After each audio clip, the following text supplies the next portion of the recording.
ਇੱਕ ਓੰਕਾਰ ਸਤਨਾਮ। ਜਦੋਂ ਇੱਕ ਓੰਕਾਰ ਜੋ ਪਰਮੇਸ਼ਰ ਹੈ ਉਹਨੇ ਪਛਾਣਨ ਵਾਸਤੇ ਨਿਬੰਧ ਵੀ ਇਹਦੇ ਵਿੱਚੋਂ ਚੇਤੇ ਕਰੋ। ਕਹਿੰਦੇ ਸਤਨਾਮ, ਸਤ ਸਤ ਹੈ, ਸਤ ਹੀ ਨਾਮ ਰੂਪ ਸਭ ਹਾਨ। ਐਸੋ ਜੋ ਵਿਵੇਕ ਹੈ, ਐਸੋ ਜੋ ਵਿਚਾਰ ਹੈ, ਸੋ ਵਿਵੇਕ ਪਹਿਚਾਨ। ਅਤੇ है साधन को मूल जो है विवेक पाना, सब साधन को मूल जो है विवेक पाना है। जय विवेक मूल जहाँ तक कांड है जाने संते ना, जिथे मूल हो उसे दाने भी नाल ही होंगे है। इस प्रकार जिथे विवेक आ जाए उसे विराग भी आ गया, हर संगति भी आ गई, मोह इच्छा भी आ गई। इस संशय की गल नहीं। जेड़े गुरां की कृपा द्वारा सतनाम का जाप करने वाले पुरख है, ਉਹਦੇ ਅੰਦਰ ਹੀ ਵਿਵੇਕ ਹੈ, ਉਹਦੇ ਅੰਦਰ ਹੀ ਵਿਰਾਗ ਹੈ, ਉਹਦੇ ਅੰਦਰ ਹੀ ਖੜ ਸਕਦੀ ਸੰਦਮ ਸਰਦਾ ਤੀਸਰੀ ਸਮਾਧਾਨ ਪਹਿਚਾਨ। ਇਸੇ ਪ੍ਰਕਾਰ ਸੰਦਮ ਸਰਦਾ ਤੀਸਰੀ ਇਤਿਆਦਿਕ ਜਿਹੜੇ ਲੱਖਣ ਹੋਣਗੇ। ਸਦਾ ਧਾਨ ਉਪਰਾਮ ਆਦਿਕ ਛਟੀ ਦਿਸ਼ਾ ਜਾਣੀਏ ਭਿੰਨ ਭਿੰਨ ਜੇ ਨਾਮ। ਇਹ ਖੜ ਸਕਦੀ 6 ਚੀਜ਼ਾਂ ਦੀ ਇੱਕ ਗਿਣਤੀ ਰੱਖਣੀ ਹੈ। ਸਭ ਮਨ ਦੀਆਂ ਵਾਸ਼ਨਾ ਰੋਕਣੀਆਂ, ਦਮ ਇੰਦਰੀਆਂ ਦਾ ਦਮਨ ਕਰਨਾ, ਵਿਸ਼ਿਆਂ ਦਾ ਸਰਦਾ ਗੁਰੂ ਸਾਹਿਬ के रिश्तों में जो गुर दिया सो मन के काम पूरा निश्चय होना। और इस प्रकार समाधान समाधान सावधान होना चित्त में, जो उपराम होना विषय वालों चित्त में। इसी प्रकार प्रतीक्षा करनी, आज्ञा में दुख सोई कर सुखा, भोग हर्ष नहीं जाने। ऐसा तिखू सो आवना, तुम जिस प्यारे को आइए समर्थ गुरु से पाई। एक जीवन जे सुखले तुझे आए, दुख भी तुझे तिहाई। ये भुखले बैठी राजा दुख च सूख मनाई। इस प्रकार के गुण को दिखिया है, ये खड़संपत्ति आ गई। अब इस प्रकार अगे मोख इच्छा, मुक्ति की इच्छा प्राप्त होनी, इच्छा होनी जी अधिकारी के अंदर के मुक्ति की प्राप्ति होवे। सारे पदार्थों में कितना ग्राम हो जाना। विराग ब्रह्म लोक तक जिन्हें भोग है, सारन मिथ्या रूप जानना। इस प्रकार के क्यों साधना के सब जरा है वो अधिकारी है। ये समर्थ रूप बाणी के पढ़न के लायक है। वो सतनाम का जरा जापक है वो गुरमाता अधिकारी है। अते फिर हमारा विशेष बाणी के केड़ा लिखा हुआ है तो हमारे कहते हैं करता जरा होने के करने वाला, कर्तव्यों के करने वाला करता कहे जीव को। जेड़े कमां नूं करने वाला अपने आप को मानता कि मैं करदा है, ये जीव है। अते इसे तरह पुरख जेड़ा है, पुरख नाम ईश्वर का है, जो माया सबल होकर सारी सृष्टि नूं उत्पत्ति करता है, पालना करता, लयता करता है। उसकी करता तो पुरख दोवें संबंध शब्द जोड़ करके ये दसिया कि ये करता जीव के पुरख ईश्वर उन्होंने जी एकता है। श्री गुरु ग्रंथ साहब का सिद्धांत है, ये विषय इस बाणी के अंदर कि जीव के ईश्वर की एकता है जी दिखाई हुई कि सो प्रभु दूर नहीं प्रभु तू है। इस प्रकार के जोड़े वाक होंगे तू सदा श्रांत निरंकार। इस सिद्धांत का श्री गुरु ग्रंथ साहब ने दिशा इस बाणी का विषय रूप करके लिखा हुआ है। पुरख निरभौ निरभौ निर्वैर। फिर सच्चे पातशाह जी इस प्रयोजन सिद्धि की है। कहते हैं वैर रहत जो आत्मा जन्म मरण का भाव कहा, निर्निवृत्त जा मां है। वैर रह जो आत्मा निर प्राप्त कहता है। कहते जरा जन्म मरण का भाव है ये जिथे निवृत्त हो जाए, न कोई जन्मे न कुछ मरे, आपन चलता आप ही करे। ते वैर तो वह जरा आत्मा है वह भी जिथे प्राप्ति हो जाए। ये संसार दुख की निवृत्ति ते परमानंद की प्राप्ति, ये परम प्रयोजन की सिद्धि है। इस प्रकार निर्भाव तो निर्वैर विच एक प्रयोजन संबंध दिखाया है। अकाल मूर्त अजूनी सहित गुर प्रसाद कहते हैं। इथे हुण ब्रह्म ते बाणी लाभों की संबंध है। कहते काल रहत जो मूर्ति तो प्रतिपाद महान। अजूनी कहे वेद को, सह प्रकाशे ज्ञान भंग प्रकाशे ज्ञान। जो अजन्मा रूप ब्रह्म है जूना तो रहत, वो ईश्वर के श्वास जो ज्ञान मनिया होया है, वो जो सह है ज्ञान के प्रकाशन वाला वेद, वो है प्रतिपादक ब्रह्म का। ते ब्रह्म अकाल मूर्त जो काल रहत जो मूर्ति सो प्रतिपाद महान। जो काल तो रह स्वरूप प्रतिपाद रूप है, ते अजूनी कहे वेद को ਜਾਂ ਸੁਭੇ ਪ੍ਰਕਾਸ਼ਨ ਵਾਲਾ ਜਿਹੜਾ ਗਿਆਨ ਦਾ ਜੋ ਅੰਮ੍ਰਿਤ ਨੂੰ ਬਾਣੀ ਹੈ, ਇਹ ਅਸੀਂ ਪ੍ਰਤੀਪਾਦਕ ਹੈ, ਜਨਾਇਕ ਹੈ। ਪ੍ਰਤੀਪਾਦਕ ਪ੍ਰਤੀਪਾਦ ਸੰਬੰਧ ਹੈ, ਜਨਾਇਕ ਬੋਧਕ ਤੇ ਬੋਧ ਰੂਪ ਸੰਬੰਧ ਹੈ। ਗੁਰੂ ਗ੍ਰੰਥ ਸਾਹਿਬ ਜੀ ਬੋਧਕ ਹੈ ਅਕਾਲ ਪੁਰਖ ਦੇ, ਤੇ ਅਕਾਲ ਪੁਰਖ ਬੋਧ ਜਾਣਨੇ ਯੋਗ ਹੈ। ਇਹ ਅਕਾਲ ਮੂਰਤ ਜੀ ਦੇ ਅਜੂਨੀ ਸਹਿਗੁਣ ਦੇ ਵਿੱਚ ਇਹ ਸਾਧ ਸੰਗਤ ਜੀ ਬ੍ਰਹਮ ਦਾ ਤੇ ਸ੍ਰੀ ਗ੍ਰੰਥ ਸਾਹਿਬ ਦਾ ਸੰਬੰਧ ਆਪੋ ਵਿੱਚ ਹੀ ਦਿਖਾਇਆ। ਬਾਕੀ ਦਾ ਸੰਬੰਧ ਜਿਹੜਾ ਹੈ ਅਧਿਕਾਰੀ ਦਾ ਤੇ ਮਹਾਰਾਜ ਸਾਹਿਬ ਦੀ ਬਾਣੀ ਦਾ, ਉਹ ਇਸ ਪ੍ਰਕਾਰ ਹੈ। ਪਿਤਾ ਤੇ ਪੁੱਤਰ ਦਾ ਜਿਵੇਂ ਗਿਆਨ ਦਾ ਤੇ ਗੁਰੂ ਗ੍ਰੰਥ ਸਾਹਿਬ ਦਾ ਕੀ ਸੰਬੰਧ ਹੈ, ਜਨ ਜਨਕ ਸੰਬੰਧ। ਸ੍ਰੀ ਗੁਰੂ ਗ੍ਰੰਥ ਸਾਹਿਬ ਜੀ ਪਿਤਾ ਰੂਪ ਹੈ ਤੇ ਗਿਆਨ ਪੁੱਤਰ ਰੂਪ ਹੈ। ਸ੍ਰੀ ਗੁਰੂ ਗ੍ਰੰਥ ਸਾਹਿਬ ਤੋਂ ਗਿਆਨ ਪੈਦਾ ਹੁੰਦਾ, ਇਸ ਕਰਕੇ ਪੁੱਤਰ ਹੈ। ਸਾਹਿਬ ਸ੍ਰੀ ਗ੍ਰੰਥ ਸਾਹਿਬ ਜੀ ਪਿਤਾ ਹਨ, ਇਹ ਪੈਦਾ ਕਰਨ ਵਾਲੇ ਗਿਆਨ ਨੂੰ ਇਹ ਜਨ ਜਨਕ ਸੰਬੰਧ ਗਿਆਨ ਦਾ ਤੇ ਗੁਰੂ ਗ੍ਰੰਥ ਸਾਹਿਬ ਦਾ ਪਿਤਾ ਦੇ ਪੁੱਤਰ ਵਾਲਾ ਸੰਬੰਧ ਹੈ ਆਪੋ ਵਿੱਚ। ਅਤੇ ਫਿਰ ਅਧਿਕਾਰੀ ਦਾ ਜਿਹੜਾ ਸਾਧਨਾ ਦੇ ਸੰਬੰਧ ਹੈ, ਉਹਦੇ ਅੰਦਰ ਜਿਹੜਾ ਸੰਬੰਧ ਹੈ, ਇਸ ਪ੍ਰਕਾਰ ਪਾਠ ਵਿਭਾਗ ਦਾ ਸੰਬੰਧ ਹੈ। ਇਸ ਪ੍ਰਕਾਰ ਸਾਧ ਸੰਗਤ ਜੀ ਬਾਕੀ ਦੇ ਸੰਬੰਧ ਜਿੰਨੇ ਹੈ, ਇਹ ਸਾਰੇ ਇਹਦੇ ਵਿੱਚੋਂ ਘਟਦੇ ਆ। ਮੂਲ ਸੂਖਮ ਰੂਪ ਕਰਕੇ ਸਾਰੇ ਕਥਨ ਕੀਤੇ ਹਨ। ਗੁਰ ਪ੍ਰਸਾਦ ਇਹ ਇਹਨਾਂ ਨੂੰ ਬੰਧਨ ਗਿਆਨ ਜੋ ਦਿਨ ਗੁਰ ਕਰਨਾ ਨਾ ਹੈ, ਤਾਂ ਤੇ ਗੁਰ ਪ੍ਰਸਾਦ ਸਭ ਅਨੁਬੰਧਨ ਮਾਨ ਹੈ। ਇਹਨਾਂ ਅਨੁਬੰਧਾਂ ਦਾ ਜਿਹੜਾ ਗਿਆਨ ਹੈ ਗੁਰੂ ਸਾਹਿਬ ਦੀ ਕਿਰਪਾ ਤੋਂ ਬਗੈਰ ਨਹੀਂ ਹੋ ਸਕਦਾ। ਇਸ ਕਰਕੇ ਜੇ ਗੁਰਾਂ ਦੀ ਕਿਰਪਾ ਹੀ ਸਾਰਿਆਂ ਵਿੱਚ ਇਹਨਾਂ ਅਨੁਬੰਧਾਂ ਦੇ ਕਾਰਨ ਹੈ, ਸੰਗਤਾਂ ਦੀ ਕਿਰਪਾ ਨਾਲ ਹੀ ਸਾਰੇ ਗਿਆਨ ਹੋ ਸਕਦੇ ਹੈ। ਇਸ ਪ੍ਰਕਾਰ ਸਾਧ ਸੰਗਤ ਜੀ ਇਹ ਮੂਲ ਮੰਤਰ ਦੇ ਅੰਦਰ ਇਹ 10 ਅਰਥ ਨਾਵਾਂ ਵਾਲਿਆਂ ਸਣੇ ਇਸ ਮੰਤਰ ਦੇ ਅੰਦਰ ਸੱਚੇ ਪਾਤਸ਼ਾਹ ਜੀ ਨੇ ਉਚਾਰਨ ਕੀਤੇ ਹਨ। ਹੁਣ ਅੱਗੇ ਗਰੀਬ ਨੂੰ ਆ ਜੀ ਇਹ ਹੇਤੂ ਅਰਥ ਵੀ ਹੋ ਚੁੱਕਾ ਹੈ, ਤੇ ਇਸੇ ਪ੍ਰਕਾਰ ਪਦ ਤੇ ਪਦਾਂ ਦੇ ਅਰਥ ਤੇ ਇਸੇ ਪ੍ਰਕਾਰ ਸ਼ੰਕਾ, ਇਸੇ ਪ੍ਰਕਾਰ ਮਹਾਰਾਜ ਸਾਹਿਬ ਦੇ ਅੰਦਰ ਜਿਹੜਾ ਸਰੂਪ ਲੱਖਣ ਤੇ ਪ੍ਰਕਾਸ਼ੀ ਲੱਖਣਾਂ ਨਾਲ ਵੀ ਹੋ ਗਿਆ ਹੈ, ਤੇ ਅਨੁਬੰਧਾਂ ਦਾ ਵੀ ਇਸ ਵਿੱਚ ਹੋ ਗਿਆ ਹੈ। ਹੇਤੂ ਅਰਥ ਵੀ ਹੋ ਚੁੱਕਾ ਹੈ, ਤੇ ਸਿੱਧਾਂ ਦੇ ਅਤੀ ਵਿਆਪਤੀ ਦੋਹੀ ਨਿਵਰਤੀ ਵਾਲੇ ਵੀ ਸਾਰੇ ਅਰਥ ਇਸ ਪ੍ਰਕਾਰ 10 ਮਹਾਂਪੁਰਖੇ ਕਰਿਆ ਕਰਦੇ। ਇਸ ਪ੍ਰਕਾਰ ਇਹ ਅਰਥ ਹੋਏ ਹਨ। तो के एक अद्वैत रूप जो परमेश्वर ओंकार उचारने मात्र रक्षा करने वाला सारे का प्रकाश को सच्चा जिसका नाम प्रसिद्ध है, करता सारे जग लगने वाला है। पुरख पूर्ण सारे थावों च ढाई तो रह तो वैर तो रह काल मूर्त काल तो रह सूरत है। फिर कैसा अजूनी अजन्मा रूप है, सैगुण सुखे प्रकाश रूप है, संगतां की कृपा करके प्राप्त होता है। इन्होंने मंत्र अकाल पुरख वाहिगुरू वालों सचखंड विचों सतगुरु नानक देव महाराज साहब लैके आए, अगे बाणी आरंभ करते हैं।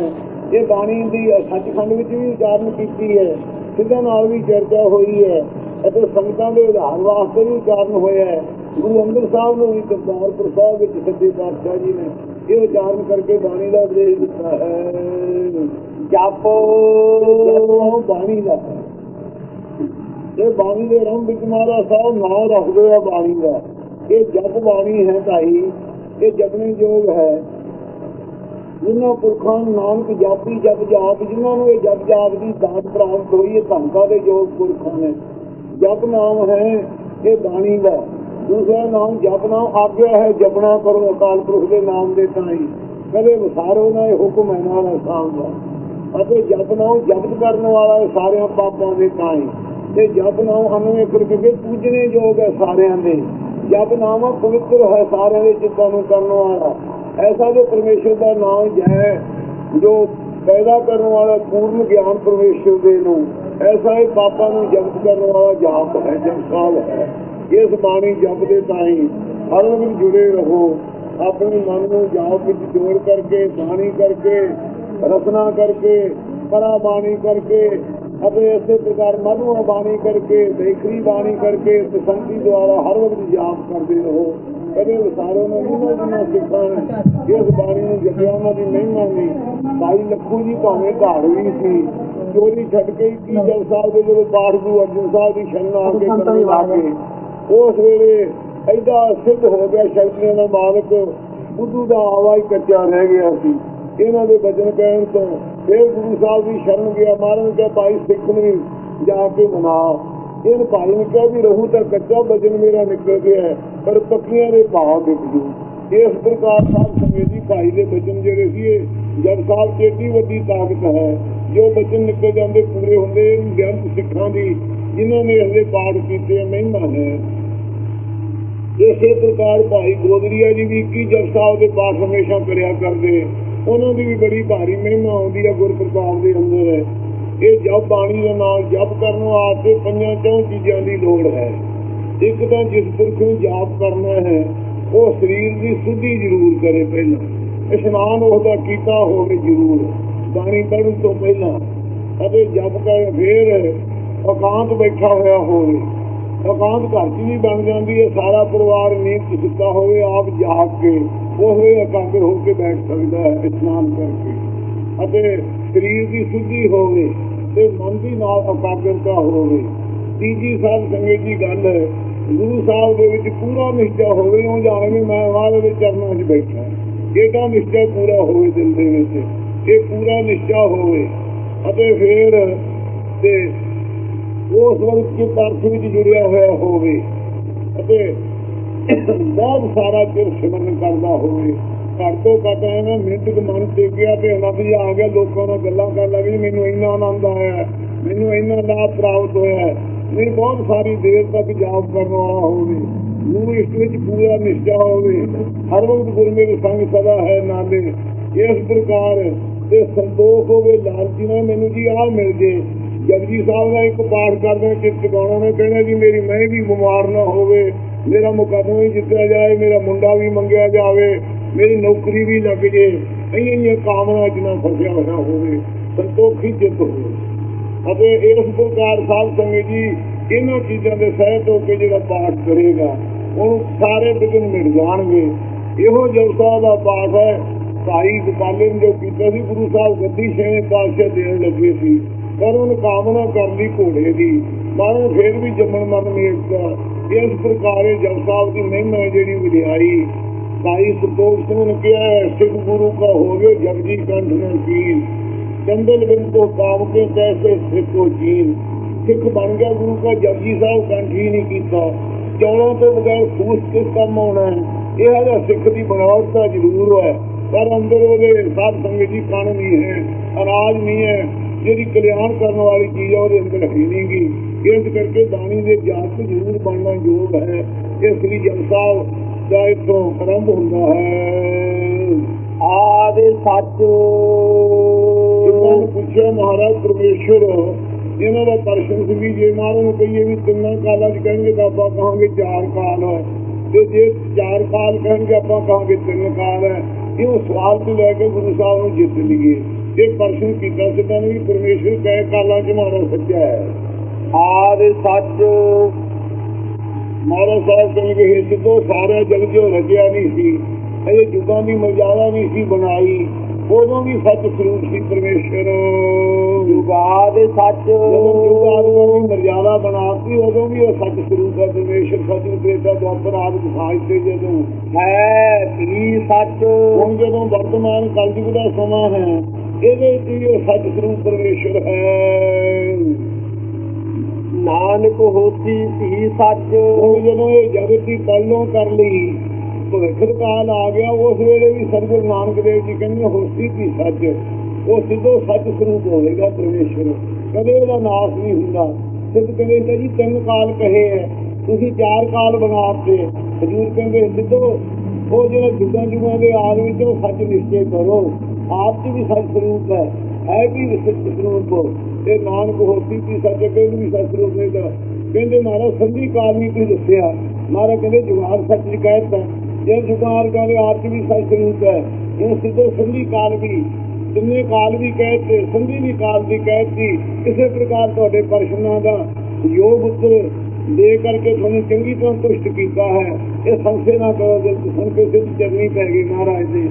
ਉਸ ਵਕਤ ਮਹਾਰਾਜ ਸਾਹਿਬ ਦੇ ਪਾਸ ਗੁਰੂ ਅੰਗਦ ਸਾਹਿਬ ਨੇ ਦਰਸ਼ਨ ਕੀਤਾ। ਇਹ ਸੱਚੇ ਪਾਤਸ਼ਾਹ ਵੀਰ ਨਿਵਾਸ ਜੀ, ਉਹ ਜੋ ਪਰਮੇਸ਼ਰ ਹੈ ਉਹ ਕਿਸ ਪ੍ਰਕਾਰ ਹੈ? ਮਹਾਰਾਜ ਕਹਿੰਦੇ ਹੈ ਪੁਰਖ ਜਦੋਂ ਜਗਤ ਦੀ ਰਚਨਾ ਨਹੀਂ ਸੀ ਰਚੀ, ਜਦੋਂ ਪੰਜੇ ਤੱਤ ਨਹੀਂ ਸੀ ਰਚੇ, ਨਾ ਆਕਾਸ਼, ਨਾ ਧਰਤੀ, ਨਾ ਪੌਣ, ਨਾ ਪਾਣੀ, ਕੋਈ ਨਹੀਂ ਸੋਚਿਆ, ਉਦੋਂ ਜਗਤ ਦੇ ਆਦਿ ਵਿੱਚ ਵੀ ਉਹ ਸੱਚ ਸਰੂਪ ਸੀ ਪਰਮੇਸ਼ਰ। ਜੁਗਾਦ ਸੱਚ ਕੀਤੇ ਸਜੀਵ ਦੇਵਤਾ ਦੁਆਪਰ ਕਲਯੁਗ ਆਦਿਕ, ਇਹਨਾਂ ਦੇ ਆਪ ਵੀ ਉਹ ਸੱਚ ਸਰੂਪ ਹੈ ਵੀ ਸੱਚ। ਵਰਤਮਾਨ ਸਮੇਂ ਵੀ ਉਹ ਸੱਚ ਸਰੂਪ ਹੈ। ਤ੍ਰੀ ਕਾਲ ਬਾਅਦ ਪੁੰਨਾ ਕਾਲਾਂ ਜਿਹੜਾ ਨਾਸ ਨਾ ਹੋਵੇ ਸੱਚ ਸਰੂਪ ਹੈ। ਨਾਨਕ ਹੋਸੀ ਵੀ ਸੱਚ। ਕਹਿੰਦੇ ਉਹ ਸੱਚ ਸਰੂਪ ਪਰਮੇਸ਼ਰ ਅੱਗੇ ਨੂੰ ਵੀ ਜਦੋਂ ਜਗਤ ਦੀ ਪਾਲਣਾ ਹੋ ਜਾਏਗੀ ਉਦੋਂ ਵੀ ਉਹ ਸੱਚ ਸਰੂਪ ਹੋਏਗਾ। ਇਹ ਨਿਸ਼ਚੈ ਕਰੋ ਤੇ ਮਹਾਰਾਜ ਉਹ ਸਰੂਪ ਦੀ ਪ੍ਰਾਪਤੀ ਮੈਨੂੰ ਕਿਸ ਪ੍ਰਕਾਰ ਹੋਵੇ। ਤਾਂ ਹਜ਼ੂਰ ਕਹਿੰਦੇ ਹਨ ਆਦ ਸੱਚ। ਆਦ ਸੱਚ, ਆਦ ਹਿਰਦੇ ਦੇ ਅੰਦਰ ਸੱਚ ਨਿਸ਼ਚੈ ਕਰ। ਜੁਗਾਦ ਸੱਚ। ਪਹਿਲਾਂ ਆਦ ਵਿੱਚ ਨਿਸ਼ਕਾਮ ਆਦਿਕ ਧਰਮਾਂ ਨੂੰ ਕਰ, ਉਹਨਾਂ ਧਰਮਾਂ ਨੂੰ ਨਿਸ਼ਕਾਮ ਕਰਨ ਆਦਿਕਾਂ ਨੂੰ ਕਰਕੇ ਤੇ ਫਿਰ ਉਪਾਸਨਾ ਕਰੋ। ਉਪਾਸਨਾ ਕਰਕੇ ਸੱਚ ਸਰਵਣ ਕਰੋ ਪਰਮੇਸ਼ਰ ਦੇ ਨਾਮ ਦਾ। ਅਤੇ ਫਿਰ ਜੁਗ ਆਦ ਸੱਚ, ਯੁੱਗ ਜਿਹੜੇ ਚਾਰ ਸਾਹਿਬ ਨੇ ਵਿਰਾਗ ਹੋਏ ਖਰਤੰਤੀ ਮੋਖ ਇੱਛਾ, ਇਹਨਾਂ ਦੇ ਸਹਿਤ ਹੋ ਕੇ ਫਿਰ ਸੱਚੇ ਦਾ ਸਰਵਣ ਕਰੋ ਅਤੇ ਨਿਸ਼ਚੈ ਕਰਕੇ ਹੈ ਵੀ ਸੱਚ। ਫਿਰ ਹੈ ਜੋ ਮੰਨਣ ਕਾਲ ਦੇ ਵਿੱਚ ਵੀ ਉਹ ਨਿਸ਼ਚੈ ਕਰੋ, ਮੰਨਣ ਕਰੋ, ਉਸ ਦਾ ਨਿਸ਼ਚਾ ਕਰੋ। ਨਾਨਕ ਹੋਸੀ ਵੀ ਸੱਚ। ਗੁਰਸਿੱਖ ਇਸ ਪ੍ਰਕਾਰ ਹੁਣ ਵੀ ਉਹ ਸੱਚ ਸਰੂਪ ਹੈ, ਤੁਹਾਨੂੰ ਸਿਖਿਆਤ ਹੋ ਜਾਏਗਾ। ਜਦੋਂ ਮਹਾਰਾਜ ਪਰਮੇਸ਼ਰ ਦਾ ਸਰੂਪ ਸਿਖਿਆਤ ਹੋ ਗਿਆ, ਇਹ ਮੇਰਾ ਸਰੀਰ ਜਦੋਂ ਅੰਤ ਹੋ ਗਿਆ, ਉਸ ਵੇਲੇ ਮਹਾਰਾਜ ਸਾਹਿਬ ਮੇਰੇ ਸਾਥ ਮਿਲੇਗਾ ਕਿ ਨਹੀਂ? ਤਾਂ ਮਹਾਰਾਜ ਕਹਿੰਦੇ ਨਾਨਕ ਹੋਸੀ ਵੀ ਸੱਚ। ਸਿੱਖ ਉਹ ਤੈਨੂੰ ਇਹੋ ਜਿਹਾ ਸਰੂਪ ਪ੍ਰਾਪਤ ਹੋਵੇਗਾ ਇਹ ਸਰੀਰ ਦੇ ਨਾਸ ਹੋਣ ਤੋਂ ਵੀ ਉਹ ਸੱਚ ਸਰੂਪ ਹੋਵੇਗਾ। ਕਦੇ ਸਰੀਰ ਦੇ ਮਰਨ ਨਾਲ ਮਰੇਗਾ ਨਹੀਂ, ਸਰੀਰ ਦੇ ਜੰਮਣ ਨਾਲ ਜੰਮਦਾ ਨਹੀਂ। ਉਹ ਐਸਾ ਸਰੂਪ ਤੈਨੂੰ ਪ੍ਰਾਪਤ ਹੋਵੇਗਾ, ਕਦੇ ਨਾਸ ਨਹੀਂ ਹੋਵੇਗਾ। ਨਾਨਕ ਸ਼ਬਦ ਦੇ ਅਰਥ ਅਨਕ ਰਹਿਤ ਪਰਮਾਤਮ ਜੋਈ, ਨਾਨਕ ਨਾਮ ਕਹਾਵੇ ਸੋਈ। ਜਿਹੜਾ ਅਨਕ ਅਨੇਕਤਾ ਤੋਂ ਰਹਿਤ ਹੈ, ਦੈਤ ਤੋਂ ਰਹਿਤ ਹੈ, ਉਹ ਪਰਮੇਸ਼ਰ ਆਪ ਦਾ ਨਾਮ ਗੁਰੂ ਨਾਨਕ ਨਾਮ ਜੋ ਤੂੰ ਭਰਿਆ ਗੁਰੂ ਨਾਨਕ ਕਹਾਇਓ। ਇਸ ਪ੍ਰਕਾਰ ਨਾਨਕੋਂ ਵਿੱਚ ਜਿਸ ਮਨਸਾ ਸਾ ਨਾਨਕਾ, ਜੋ ਜਿਹਦੇ ਵਿੱਚ ਅਨੇਕਤਾ ਹੀ ਨਹੀਂ। ਜਿਵੇਂ ਐਨਕ ਦੇ ਦੋ ਖਾਨੇ ਹੁੰਦੇ ਦੁਆਇਤ ਨਹੀਂ ਜਿਸ ਵਿੱਚ, ਐਸਾ ਜੋ ਪਰਮੇਸ਼ਰ ਅਨਕ ਨਾਮ ਢੋਲਦਾ ਹੁੰਦਾ, ਜਿਹਦੇ ਚ ਦਮੂਹੀ ਸੰਸਾਰ ਫਰੀਦਾ ਦੁਨੀ ਵਜਾਈ ਬਾਈ ਤੂੰ ਵੀ ਵਜੇ ਨਾਲ ਸੋਈ ਜੀਵਨ ਵੈਦਾ ਜਿਸ ਅੱਲੋਹ ਕਰਦਾ ਸਾਰ। ਜਿਹੜਾ ਇਹ ਦੁਆਇਤ ਤੋਂ ਰਹਿਤ ਹੈ, ਦਮੂਹੀ ਦੁਨੀਆ ਤੋਂ ਰਹਿਤ ਹੈ, ਇੱਕ ਰਸ ਰਹਿਣ ਵਾਲਾ ਹੈ ਅਤੇ ਅਨੇਕਤਾ ਜਿਸ ਜਿਵੇਂ ਇੱਕੋ ਦੁਆਇਤ ਰੂਪ ਜੋ ਪਰਮੇਸ਼ਰ ਹੈ। ਨਾ ਅਨ ਅੱਖ, ਨਾ ਪੁਰਖ ਦਾ, ਪੁਰਖ ਨਾ ਪੂਰਨ ਦਾ ਹੈ, ਅਨ ਨਾਮ ਰਹਿਤ ਦਾ ਹੈ, ਅੱਖ ਨਾਮ ਦੁੱਖ ਦਾ ਹੈ। ਜੋ ਦੁੱਖ ਤੋਂ ਰਹਿਤ ਪੂਰਨ ਪਰਮੇਸ਼ਰ ਦਾ ਸੱਚੇ ਆਨੰਦ ਰੂਪ ਹੈ। ਆਪਦੇ ਭਗਤਾਂ ਦੀ ਰੱਖਿਆ ਕਰਨ ਵਾਸਤੇ ਅਵਤਾਰ ਧਾਰਿਆ ਹੈ, ਉਹ ਸਤਿਗੁਰੂ ਨਾਨਕ ਦੇਵ ਜੀ। ਸੋ ਸਾਹਿਬ ਫਰਮਾਉਂਦੇ ਹੋਸੀ ਵੀ ਸੱਚ। ਉਹ ਸਰੂਪ ਸੱਚ ਸਰੂਪ ਸਿੱਖਾ ਤੇਰੇ ਤਾਂ ਜਿਹੜਾ ਪ੍ਰਗਟ ਹੋਇਆ, ਅੱਗੇ ਵਾਸਤੇ ਵੀ ਸੱਚ ਸਰੂਪ ਹੋਵੇਗਾ, ਇਹਦੇ ਨਾਲ ਨਾਸ ਨਹੀਂ ਹੋਵੇਗਾ। ਇਹ ਸਭ ਸੰਗਤ ਜੀ ਮੂਲ ਮੰਤਰ ਦੇ ਅਰਥ ਅੱਜ ਇੱਥੋਂ ਤੱਕ ਹੋ ਚੁੱਕੇ ਹੈ। ਸਮਾਂ ਇਸ ਪ੍ਰਕਾਰ ਪੂਰਾ ਹੋ ਗਿਆ ਹੈ। ਅਗਲੀ ਪੌੜੀ ਜਿਹੜੀ ਸੋਚਿਆ ਸੋਚਦੀ ਇਹ ਕੱਲ ਨੂੰ ਅੱਗੇ ਆਰੰਭ ਹੋਵੇਗੀ। ਹੁਣ ਇੱਥੇ ਹੀ ਸੰਗਤਾਂ ਨੇ ਸਾਰੇ ਅਰਦਾਸ ਦੀ ਬੁੱਧ ਕੀ ਸਮਝ ਸਕਦੀ ਹੈ। ਜਿੰਨੀ ਕੋਈ ਮਹਾਂਪੁਰਖਾਂ ਨਾਲ ਸੁਣਾਏ ਸਨ, ਉਹਨਾਂ ਵਿੱਚੋਂ ਵੀ ਐਵੇਂ ਕਿਣਕਾ ਮਾਤਰ ਜਿੰਨੇ ਗ੍ਰਹਿਣ ਹੋਏ ਹੈ, ਉਹ ਵੀ ਇਸ ਵੇਲੇ ਜਿੰਨੇ ਚੇਤੇ ਆਏ ਆ ਵਿਦਿਆਰਥੀਆਂ ਨੇ ਕਈ ਕਥਾ ਸੁਣੀਆਂ, ਸਾਰਿਆਂ ਦੇ ਤਕਰੀਬਨ ਕਾਫੀ ਚੇਤੇ ਹੋਣਗੇ। ਜਿਹੜੇ ਰਹਿ ਗਏ ਹੁਣ ਆਪ ਨੇ ਖਿਮਾ ਕਰਨੀ। ਸੋ ਇਸ ਪ੍ਰਕਾਰ ਸਤਿਗੁਰੂ ਜੀ ਨੇ ਇਹ ਮੂਲ ਮੰਤਰ ਦੇ ਅੰਦਰ ਪਰਮ ਪਵਿੱਤਰ ਵਿਚਾਰ ਦੱਸੀ ਹੈ। ਇੱਕ ਓੰਕਾਰ ਸਤਿਨਾਮ ਕਰਤਾ ਪੁਰਖ ਨਿਰਭਉ ਨਿਰਵੈਰ ਅਕਾਲ ਮੂਰਤ ਅਜੂਨੀ ਸੈਭੰ ਗੁਰ ਪ੍ਰਸਾਦਿ ਜਪ ਆਦਿ ਸੱਚ ਜੁਗਾਦ ਸੱਚ ਹੈ ਵੀ ਸੱਚ ਨਾਨਕ ਹੋਸੀ ਵੀ ਸੱਚ ਵਾਹਿਗੁਰੂ।